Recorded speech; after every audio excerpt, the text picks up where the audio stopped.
রাজশাহীতে জাতীয় পার্টি বা আওয়ামী লীগের দোষর বা আওয়ামী লীগের সরাসরি কারো প্রতীক বরাদ্দ দেওয়া হবে না। আর যদি প্রতীক বরাদ্দ দেওয়া হয়, রাজশাহীতে কোনো জাতীয় নির্বাচন হবে না, হতে দেওয়া হবে না।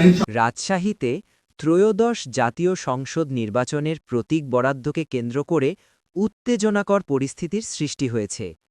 বুধবার সকাল থেকে রাজশাহী জেলা প্রশাসকের কার্যালয়ের সম্মেলন কক্ষে প্রার্থীদের উপস্থিতিতে চলছিল প্রতীক বরাদ্দের কার্যক্রম। ঠিক সেই সময় সেখানে হাজির হয়ে জাতীয় নাগরিক পার্টি এনসিপির এক নেতা হুঁশিয়ারিমূলক বক্তব্য দেন। এনসিপির কার্যক্রম স্থগিত থাকা জেলা কমিটির সাংগঠনিক সম্পাদক এবং বৈষম্য বিরোধী ছাত্র আন্দোলনের রাজশাহী জেলার সাবেক আহ্বায়ক নাহিদুল ইসলাম, যিনি সাজু নামেও পরিচিত, তিনি বলেন, জাতীয় পার্টিতে যদি প্রতীক দেওয়া হয় তাহলে রাজশাহীতে কোনো নির্বাচন হবে না, নির্বাচন হতে দেওয়া হবে না ইনশাল্লাহ। তিনি আরও দাবি করেন, রাজশাহীতে জাতীয় পার্টি কিংবা আওয়ামী লীগের দোসর বা সহযোগী কাউকেই প্রতীক বরাদ্দ দেওয়া যাবে না। এ সময় তার সঙ্গে থাকা কয়েকজন সমর্থককে ঠিক বলতে শোনা যায়।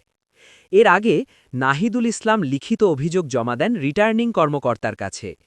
এ বিষয়ে রাজশাহীর জেলা প্রশাসক ও রিটার্নিং কর্মকর্তা আফিয়া আক্তার স্পষ্ট করে বলেন, আমরা আইন অনুযায়ী কাজ করছি।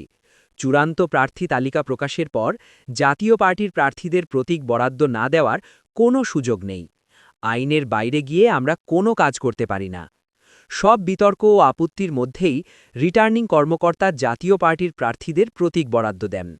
এই ঘটনাকে ঘিরে রাজশাহীর রাজনৈতিক অঙ্গনে নতুন করে উত্তেজনা ও আলোচনা শুরু হয়েছে।